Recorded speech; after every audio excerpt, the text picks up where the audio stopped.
माता लक्ष्मी ने खुद बताया कि हमें घर के मंदिर में किन चीजों को भूल से भी नहीं रखना चाहिए। अगर रख लिया तो माता लक्ष्मी हो जाएंगी नाराज और तुरंत ही आपके घर को छोड़ करके चली जाएगी। जी हाँ मित्रों, इस कथा को ध्यान से सुनिए। इस कथा के माध्यम से, इस लीला के माध्यम से माता लक्ष्मी ने खुद बताया है कि माता लक्ष्मी किन घर में रहना पसंद करती हैं और किन घर में नहीं। बस इतना ध्यान रखिएगा कि इस कथा को बीच में छोड़ करके ना जाए, वरना माता लक्ष्मी भी ऐसे ही चली जाती हैं। तो आइए शुरू करते हैं वो कथा। तो मित्रों, प्राचीन समय की बात है। एक नगर में एक उर्मिला नाम की स्त्री अपने पति और उनके माता पिता के साथ रहती थी। उर्मिला एक पतिव्रता नारी थी जो सत्य धर्म का पालन करने में तत्पर और घर के कामों में बहुत ज्यादा ही कुशल थी। उर्मिला का स्वभाव बहुत ही दयालु किस्म का था। वो हमेशा ही दूसरे गरीब लोगों की मदद किया करती थी। उर्मिला का पति एक धनवान व्यापारी था। उसकी अनाज और राशन की दुकान थी। वह लोगों की जरूरत की चीजें वहाँ बेचा करता था। इधर उर्मिला और उसके पति में भी बहुत प्रेम था।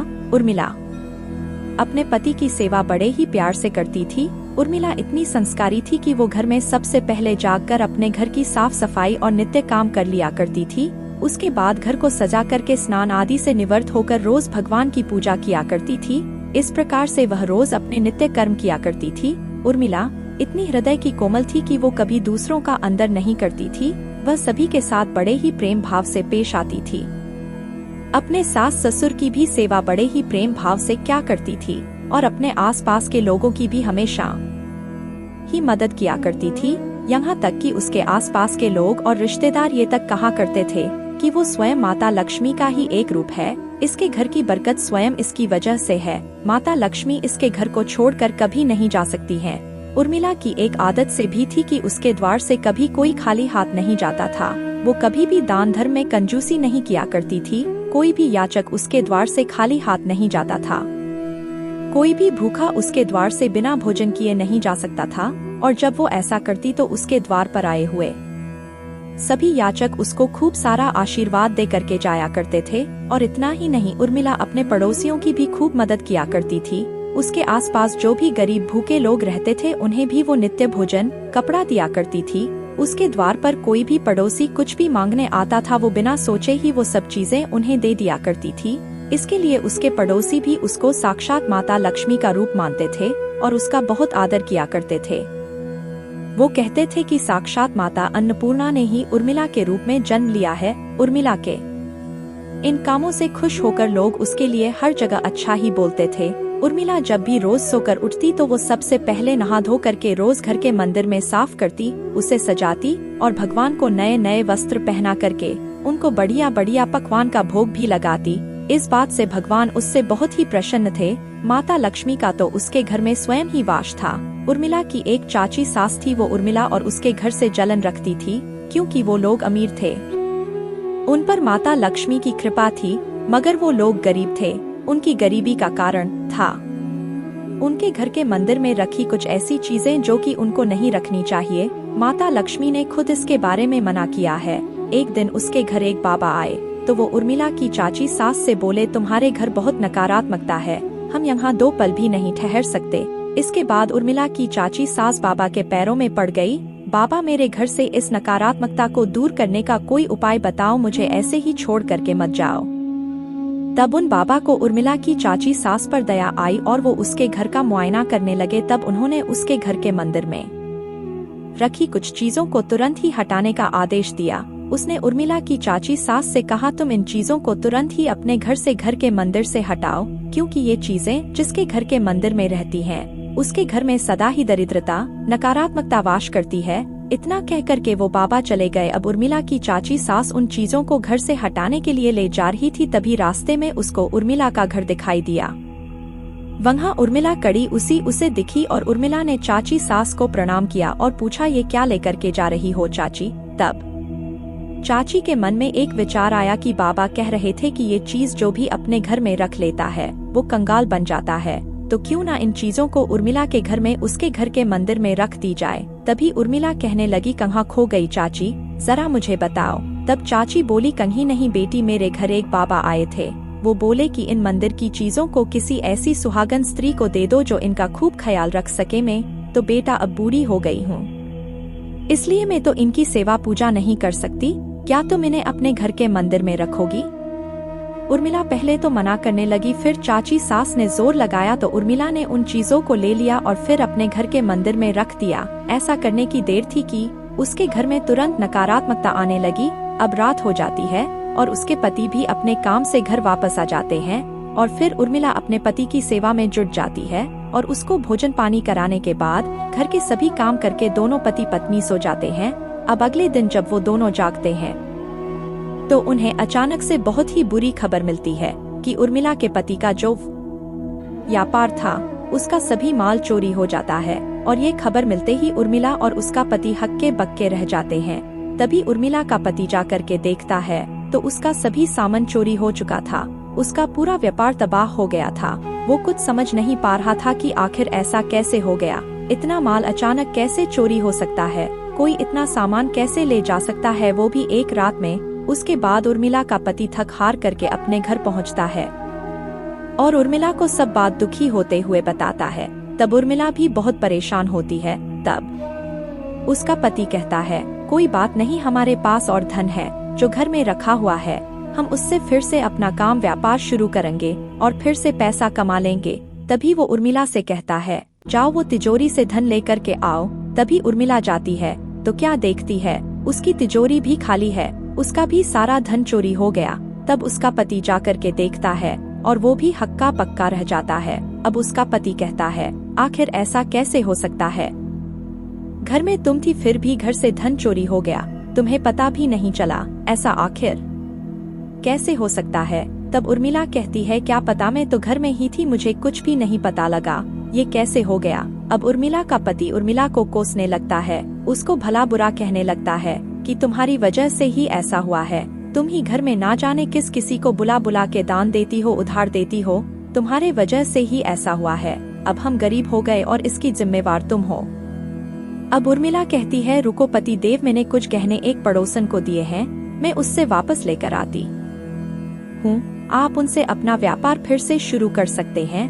तब वो दौड़ी दौड़ी जाती है और उस पड़ोसन के घर जाकर देखती है तो उसके पैरों के नीचे से जमीन खिसक जाती है। वह देखती है कि वो पड़ोसन भी उसके गहने लेकर एक उस नगर को छोड़ करके भाग जाती है। अब ये बात वो अपने पति को बताती है। तब उसका पति उसको कोसते हुए कहने लग जाता है कि ये सब तुम्हारी वजह से ही हुआ है, तुम ही हो इन सब की जिम्मेवार, तुम अब फौरन निकल जाओ इस घर से और मेरी जिंदगी से, तुम्हारी ये दान और उधार देने की वजह से ही आज हमारा ये हाल है, निकल जाओ, मेरी जिंदगी है। तब उर्मिला कहती है, ऐसा ना खो स्वामी, आपके अलावा में मेरा कौन है। तभी उर्मिला की सास भी आ जाती है और वो भी उर्मिला को भला बुरा कह करके घर से बाहर कर देती है। अब उर्मिला कहाँ जाए, वो रोती बिलखते हुए एक मंदिर में जाती है। वो मंदिर माता लक्ष्मी का होता है और उस मंदिर में जाकर के वो माता लक्ष्मी के सामने कहती है, माता, मैंने कभी किसी का बुरा नहीं किया, कभी मैंने किसी का दिल नहीं दुखाया, मैंने सदा है आपकी पूजा भी की है, तो आप मेरा घर छोड़ करके क्यों चली आई, मुझे बताओ, नहीं तो मैं अपनी जान दे दूंगी, क्योंकि मेरे पति के बिना तो मेरा जीवन वैसे ही बेकार है, इससे अच्छा तो मैं मर ही जाऊँ। इतना कहते हुए उर्मिला भागते हुए एक नदी के किनारे जाती है और अपनी जान देने वाली ही होती है नदी में कूद करके। तभी वहाँ माता लक्ष्मी प्रकट हो जाती हैं और वो उर्मिला से कहती हैं, रुको पुत्री, तुम आत्मदाह ना करो, ये सबसे बड़ा पाप होता है, अपने शरीर को अपने आप से नष्ट कर देना, क्योंकि ये शरीर बड़ी मुश्किल से इंसान को मिलता है, इसको ऐसे नष्ट ना करो। तब उर्मिला कहती है, माता, आप मेरा घर क्यों छोड़कर चली आई, आपके जाते ही मेरे घर में मुझे मेरे पति ने भी निकाल दिया, अब मैं कहाँ जाऊँ, क्या करूँ, मैं अपने पति को भी ऐसे कंगाल नहीं देख सकती हूँ, क्या भूल हुई मुझसे माता। तब माता लक्ष्मी कहती हैं, पुत्री, इस बात को आज जान लो और आप सब वीडियो देखने वाले भी इस बात को जान लो, जो भी औरत गलती से भी इन चीजों को अपने घर के मंदिर में रख लेती है उसको कंगाल बनते देर नहीं लगती। और आज तुमने वो चीज अपने घर के मंदिर में रख ली जो कि तुम्हारी चाची सास ने तुम्हें दी। उर्मिला बोली, ऐसी कौन कौन सी चीजें हैं, माता विस्तार पूर्वक बताए। तब माता लक्ष्मी कहती हैं, ध्यान से सुनो और आप वीडियो देखने वाले भी इसको ध्यान से सुनो।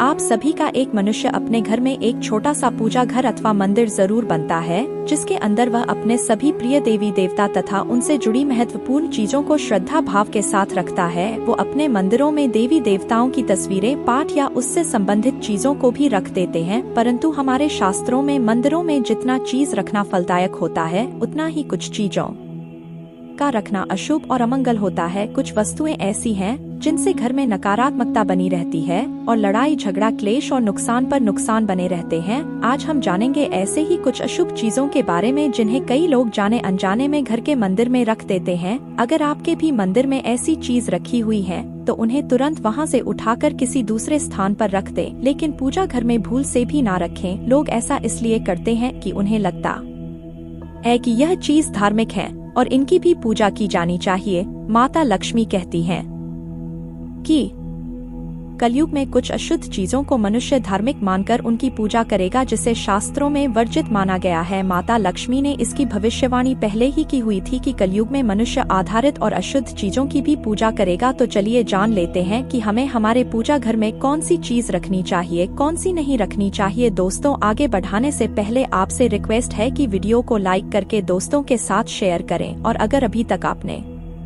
चैनल सब्सक्राइब नहीं किया है तो सब्सक्राइब करके बेल आइकन जरूर दबा दें।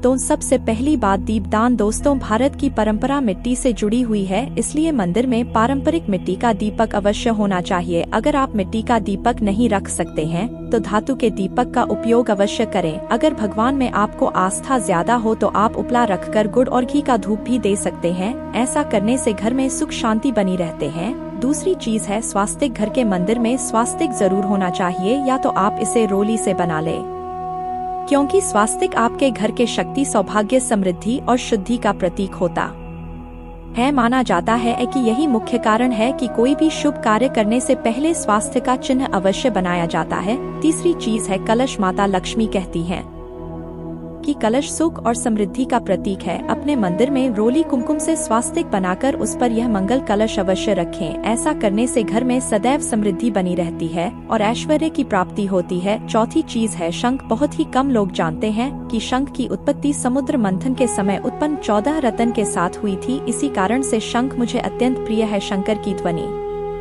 से सकारात्मक ऊर्जा का भी संचार होता है, इसीलिए मंदिर में शंख अवश्य होना चाहिए। शंख की घर में उपस्थिति से में यानी माता लक्ष्मी बहुत ही प्रसन्न होती है और उसे घर में कभी भी धन की कमी महसूस नहीं होती। पांचवी चीज है घंटी। मंदिर में आपने घंटी अवश्य देखी होगी, क्योंकि घंटी को शुभ माना जाता है। जब मंदिर में घंटी की आवाज होती है तब वहाँ का वातावरण शुद्ध और पवित्र बनता है। जिस घर में पूजा के दौरान घंटी बजाई जाती है उसे घर में और उसे घर के आसपास की सभी नकारात्मक शक्तियां दूर हो जाती हैं और साथ ही सुख समृद्धि के द्वार भी खुलने लगते हैं। तो दोस्तों, ये हैं वो वस्तुएं जिन्हें घर के मंदिर में जरूर रखना चाहिए। लिए अब जान लेते हैं कि घर के मंदिर में कौन सी वस्तुएं नहीं रखनी चाहिए। सबसे पहली बात, गणेश जी की विषम संख्या में मूर्ति। दोस्तों, कभी भी पूजा घर में गणेश जी की मूर्ति विषम संख्या 1, 3, 5 ऐसी संख्या में ना रखें। अपने मंदिर में गणेश जी की केवल 2 मूर्तियां रखें, इसे शुभ माना जाता है। अगर आप अपने मंगल की कामना करते हैं तो गणेश जी की मूर्ति अपने मुख्य द्वार पर अंदर मुख करके लगा लें। कई लोग ये गलती करते हैं कि मुख्य द्वार पर गणेश जी की मूर्ति बाहर की तरफ मुख करके लगते हैं, जिससे उन्हें काफी नुकसान का सामना करना पड़ता है। अगर आप चाहे तो मुख्य द्वार के दोनों ओर लगा दें या फिर मुख्य द्वार के अंदर की ओर लगाइए, लेकिन केवल बाहर की ओर कभी भी नहीं लगाना चाहिए। दूसरी चीज, टूटे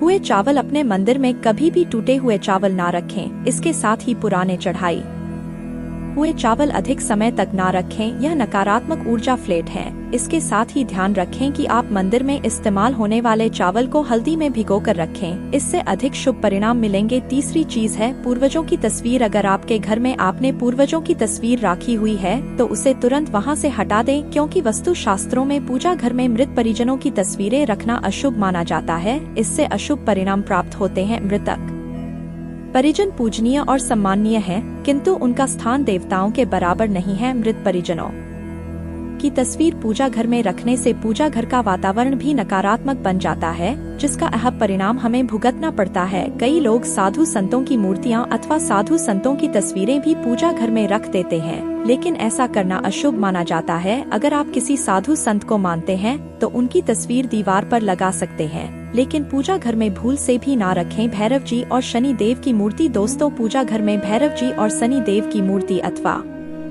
काली माता की मूर्तियां भी नहीं रखनी चाहिए। इसी के साथ भी माता लक्ष्मी की खड़ी हुई मूर्ति की पूजा भी नहीं करनी चाहिए। माता लक्ष्मी सदैव ही बैठी हुई मुद्रा में ही होनी चाहिए। तो इस प्रकार से हमें पूजा घर में इन मूर्तियों को नहीं रखना चाहिए। लिए अब जानते हैं उन विशेष वस्तुओं के बारे में जिनको पूजा घर में जरूर होना चाहिए। इन वस्तुओं के पूजा घर में होने से होती है धन की वर्षा, मैन लक्ष्मी करती है ऐसे घर में स्थायी रूप से। दोस्तों, पहली चीज है गंगाजल। हमारे शास्त्रों में गंगाजल को अति पवित्र माना गया है, इसीलिए पूजा घर में गंगाजल का होना अत्यंत आवश्यक है। गंगा नदी सभी पापों को नष्ट करने वाली तथा सभी गाड़ियां का नाश करने वाली है। इसलिए आपके पूजा घर में एक तांबे के बर्तन में आप गंगा जल भर के रखते हैं तो इससे आपके पूजा घर की शुद्धता बनी रहेगी और आपको आपकी पूजा का संपूर्ण फल प्राप्त होगा। दोस्तों, दूसरी चीज है कलश। शास्त्रों में कलश को पूर्णता का प्रतीक माना गया है। चाहे वो सत्यनारायण की पूजा हो, दीपावली हो, नवरात्रि का पर्व हो या फिर किसी भी प्रकार का उत्सव हो या मांगलिक कार्य हो, कलश की स्थापना किए बिना सब कुछ अधूरा माना गया है। पूजा में कलश का उपयोग देवताओं का आवाहन करने के लिए किया जाता है। ईश्वर के सामने तांबे के कलश में पानी भर के रखना इतना शुभ होता है कि अगर हम अपनी रोज की पूजा करते समय भगवान के सामने तांबे के कलश में पानी भर के रखें तो उसका चमत्कारी प्रभाव हमें अवश्य देखने को मिलता है। इसलिए मुख्य रूप से तांबे के कलश का उपयोग करें पूजा में। अगर किसी सामग्री की कमी रह जाए तो परेशान ना हो या पूजा बीच में ना छोड़े। ऐसे में भगवान को चावल और फूल चढ़ा कर के मन में उसे चीज का ध्यान करें। साथ ही प्लास्टिक की बोतल या किसी अपवित्र धातु के बर्तन में गंगा जल कभी भी नहीं रखना चाहिए। अपवित्र धातु जैसे एल्यूमिनियम और लोहे से बने बर्तन गंगाजल तांबे के बर्तन में भर के रखना शुभ रहता है। और केक की का फूल शिवलिंग पर अर्पित नहीं करना चाहिए। और साथ ही पूजा में मनोकामना पूरी होने के लिए दक्षिण अवश्य चढ़ने चाहिए और मैन लक्ष्मी को विशेष रूप से कमल का फूल अर्पित करना चाहिए। और अगर यह आप शुक्रवार के दिन करते हैं तो इसका कई गुना लाभ मिलता है। स्कूल को 5 दिनों तक जल छिड़क कर अवश्य चढ़ा सकते हैं। हमेशा इस बात का ख्याल रखें कि कभी भी दीपक से दीपक नहीं जलाना चाहिए। दोस्तों, शास्त्रों के अनुसार जो व्यक्ति दीपक से दीपक जलाते हैं वो रोगी होते हैं। घर के मंदिर में सुबह और शाम को दीपक अवश्य लगे। एक दीपक घी का और एक दीपक तेल का अवश्य जलाना चाहिए। पूजा में दीपक सही जगह रखना चाहिए। घी का दीपक हमेशा दाएं तरफ और तेल का दीपक हमेशा बिन तरफ रखें। जल पत्र, दीप दान, घंटा जैसी चीज हमेशा बाईं तरफ रखनी चाहिए। तो दोस्तों, आपको ये वीडियो कैसा लगा हमें कमेंट बॉक्स में जरूर बताएं। वीडियो को लाइक करें, अपने दोस्तों के साथ शेयर करें और अगर आपने अभी तक चैनल को सब्सक्राइब नहीं किया है तो सब्सक्राइब कर लें। जल्द मुलाकात होगी अगले वीडियो में। तब तक के लिए सभी भक्तों को जय माता लक्ष्मी, जय भगवान विष्णु की, गणेश की, माता की। हर हर महादेव।